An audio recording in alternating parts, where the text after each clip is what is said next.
My name is Mac, man. I'm known as a rapper, but more of a motivator, more of a leader, more of a changer. In today's time, with everything changing as far as the music business is concerned, you have to understand that what you're putting out there, your product has to be a business that people want to be a part of. GC from Littleton, North Carolina, Harnett County. In a movement called Heart and Soul, HNS for short. I seen his music and what he's working on, and I was like, well, he's putting his heart and soul, so we linked together. That's what he's putting in his music, so we're gonna make this move together. What I've done lately is actually motivate others to not give up on their own aspirations and dreams and their goals. People have been seeing the process.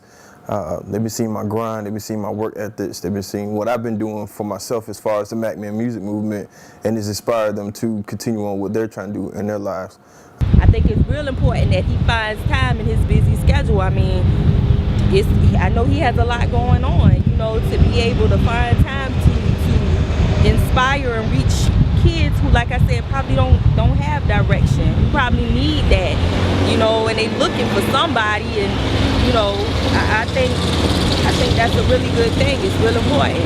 It's inspiring music and motivational at the same time. Musically, I've been influenced by groups like Outkast, Goody Mob, the whole Dungeon Family, Wu-Tang Clan, Jay-Z, Scarface. I look at those artists as far as they had their own sound, they had their own movement. Speaks the truth. It's nothing exaggerated, over-exaggerated in his music. He's actually driving the cars. What he's rapping about, it's not like, well, I got $1 million around my neck. No, if he speaks it, it's the truth. What I'm doing with my music is bringing people together as me motivating. So, yeah, all types of races, all types of people from different geographic locations who hear my music, and it's like, wow, this guy seems like he's a real guy. He has different flavors, he has different style. It's something that he's speaking about I can relate to. He's not afraid to speak his mind. He doesn't fit in. He makes his own path. He doesn't walk down the path of another that someone else has made. He goes against the grain in a good way. I like his music, man. It's for everybody to listen to, for all different races. Hip hop go a long way, so it can relate to everybody. Oh yeah, I like it. I can't lie to you. See, I'm from, like I said, I'm from 305. I'm from Miami. That means guys that rap about chain, money, and girls. That's not life, He talks. How we call him 305, spit for real.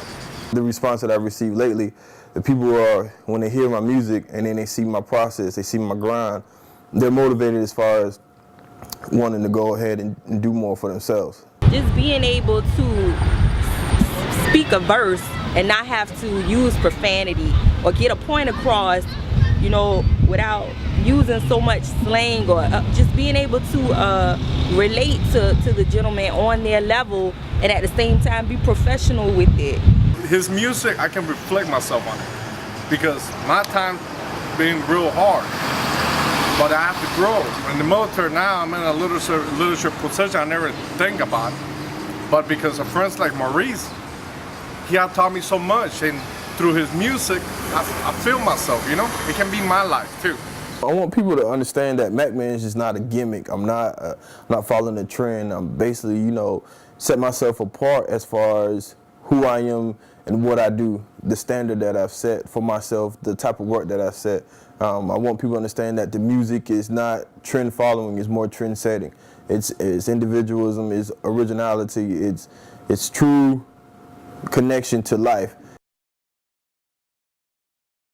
The whole Georgia experience came about, talking with my father, and he's known some of the things I've done as far as community service, and he told me that there was a need for some students to be inspired in a positive outlet. I was fortunate to have somebody to get me in contact with the principal, and from that point, as soon as I got the contact, I made a phone call and told her what I would like to do and the goals I'm trying to accomplish by doing this. I reached out to different radio stations in Savannah. One of them in particular, E93 Jams, reached back to me and supported me and allowed me to come on to do an interview around 9 o'clock with Little G, who's also the program director, who was in the studio with him doing the interview. And a lot of the city heard it. A lot of my friends and family was hit my cell phone up when they was hearing me on the radio. Had friends at different states listening to it online. A lot of fans who was on my Facebook page. I told them where to go to the website. A lot of them listened online, responded to, "Hey, we hear you. You're doing good things. Keep it up." He's a go-getter. He doesn't wait for anything to happen. He makes it happen.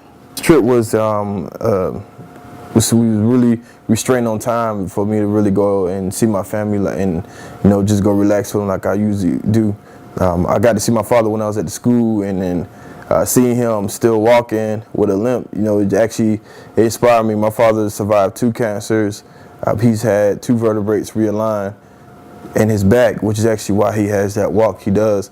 But he doesn't stop. He's still working. He spent 22 years in the Army, retired. He's still working. He's still out there doing yard work. He's still lighting up the grill. He doesn't stop. And seeing him go through everything that he's went through and he's made it through, it reminds me that I have no excuses of why I can't continue to go.